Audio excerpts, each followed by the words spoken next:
बालमित्रांनो, तुम्ही आता खरं तर 6वीच्या वर्गात आहात आणि या कोरोनाच्या काळामुळं परीक्षा तुमची पुढं गेली आहे.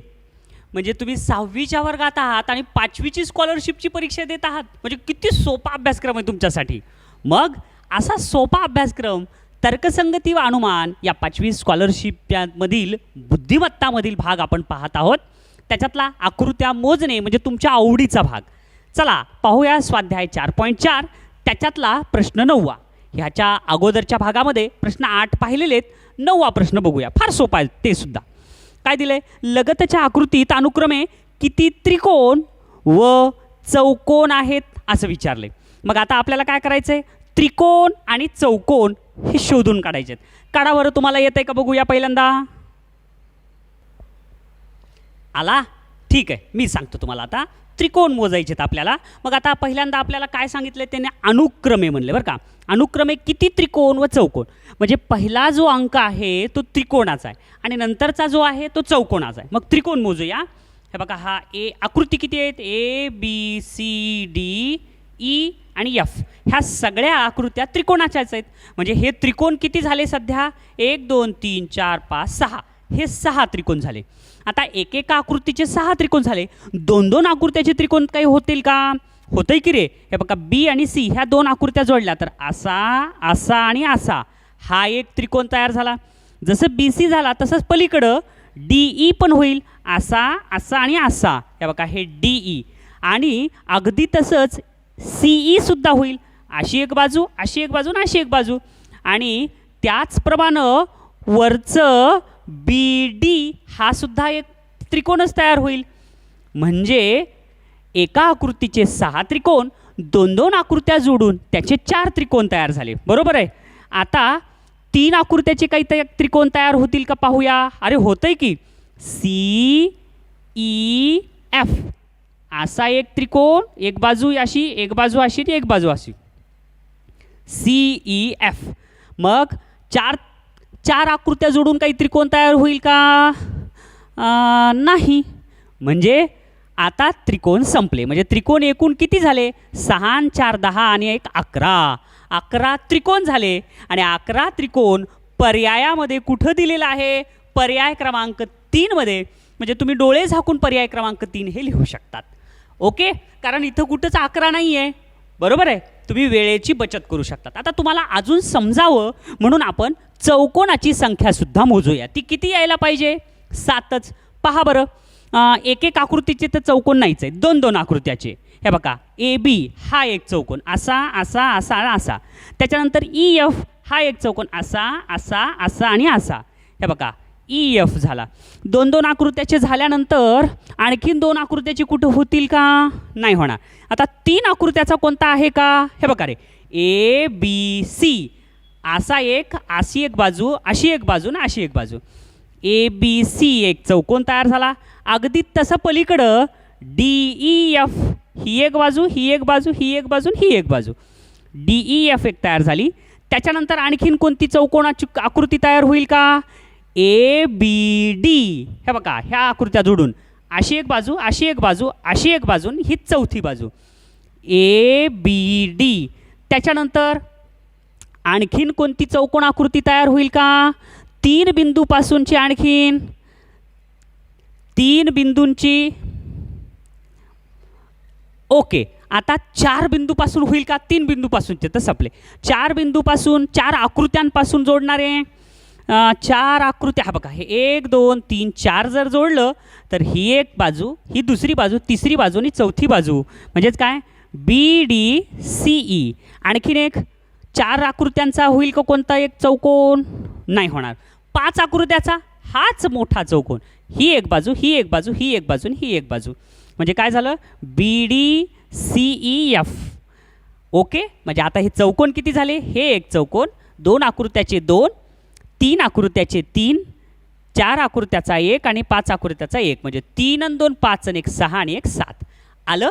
अशा पद्धतीनं आपण पर्याय नंबर 3 हे उत्तर आपण शोधलं आहे.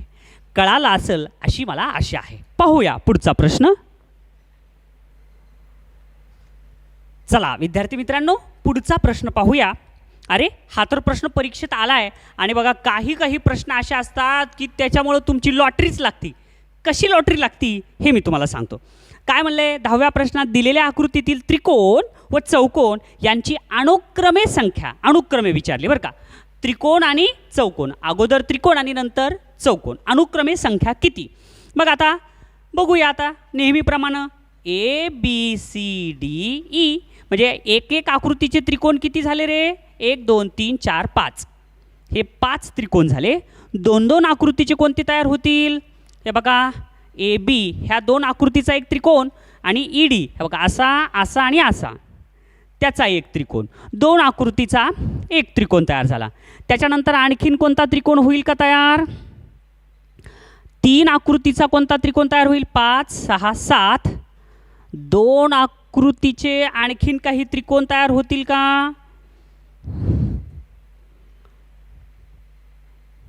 हां हे बघा हा एक त्रिकोण.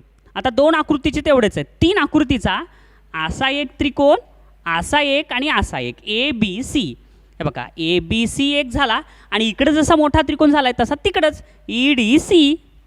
ई डी सी हे बघा हे एक बाजू, ही दुसरी बाजू आणि तिसरी बाजू झाले. म्हणजे आता एकूण किती त्रिकोण तयार झाले आपले. 5 6 7 8 आणि 9 म्हणजे ह्याचे 2 आणि हे 2 आणि टोटल किती झाले 9. 9 त्रिकोण तयार झाले. म्हणजे आता ह्याचं उत्तर डोळे झाकून तुम्ही लिहू शकतात. पर्याय नंबर 2. पण पुढचं उत्तर बरोबर आहे का नाही हे तपासून घेऊ आपण. 5च येतात का बघू. चौकोन मोजायचे आहेत. मग आता चौकोन एक एक आकृतीचे तर चौकोन नाहीच, मग 2 2 आकृतीचे असतील.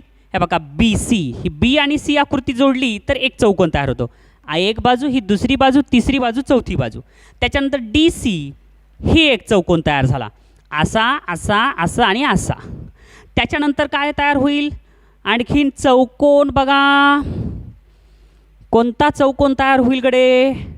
आता 2 आकृत्याचा झाला, 3 आकृत्यांपासून तयार होईल बी सी डी. हे बघा हे बी सी डी म्हणजे ह्याचे 2 तयार झाले आणि याचा एक तयार झाला. टोटल हे झाले 3. मग आता तिथं तर 5 दिले आणि आपले तर 3च तयार व्हायलेत. म्हणजे कोणतं राहिलं आहे का रे.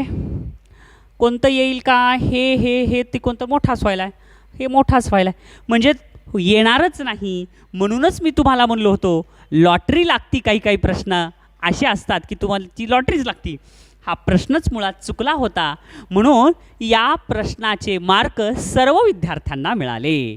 समजलं. त्याच्यामुळं वेळ वाया घालवायचा नाही. एखाद्या वेळेस परीक्षेत एखादा प्रश्न असेल आणि उत्तर सापडच न गेलं तुम्हाला तर वेळ वाया घालवायचा नाही, पुढचा प्रश्न सोडवायचा. समजलं. आणि हा असा प्रश्न संदिग्ध प्रश्न शेवटी सोडवायचा. कळालं. रफ वर्क तुम्ही प्रश्नपत्रिकेवर करू शकतात. ते रफ वर्क लक्षात ठेवायचा आणि शेवटी सोडवा. चला पाहूया पुढचा प्रश्न.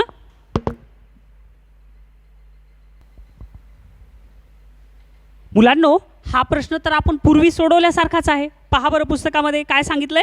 सोबतच्या आकृतीत काटकोन व सरळ कोन वगळता एकूण किती कोन आहेत हे विचारले. मग बघा काही काही प्रश्न आपण सोडवलेले असतात पण त्याच्यामध्ये सुद्धा थोडा बदल करतात बरं का. आता इथं काय म्हणले काटकोन व सरळ कोन वगळून उरलेले किती कोण आहेत हे विचारले. मग पहिल्यांदा एकूण किती कोण आहेत हे तर तुम्हाला काढता येते. इथं क्रमांक द्या 1 2 3 4 5 6 आणि या सगळ्यांची बेरीज करायची. किती आहे 6 आणि 4 10 हे 5 आणि 5 15 म्हणजे 10 आणि 10 20 आणि 1 21 आले. मग आता 21 आलं तर 21 लगेच पर्याय क्रमांक 1ला लगेच राईट करायचं का नाही. हे तर बदल आहे ना ह्या प्रश्नात. काय सांगितलं आपल्याला काटकोन व सरळ कोन वगळा. सरळ कोन म्हणजे काय असा सरळ असलेला ते एक सोडून दिला. 21 मधून 1 गेले 20 उरले. पुन्हा आपल्याला काय सोडायचं आहे काटकोन. मग काटकोन कोणता आहे याच्यामध्ये हे बघा हा असा एक काटकोन आहे. हे बघा हे ऐत एक काटकोन तयार झाला आणि त्याचप्रमाणे इकडे एक काटकोन तयार झालेला आहे. म्हणजे 2 काटकोन वगळायचे. मग आपल्याला 20 मधून 2 गेले उरतात 18. हे आपलं करेक्ट उत्तर आहे पर्याय नंबर 3. समजलं मुलांनो. छान. पहा पुढचं गणित.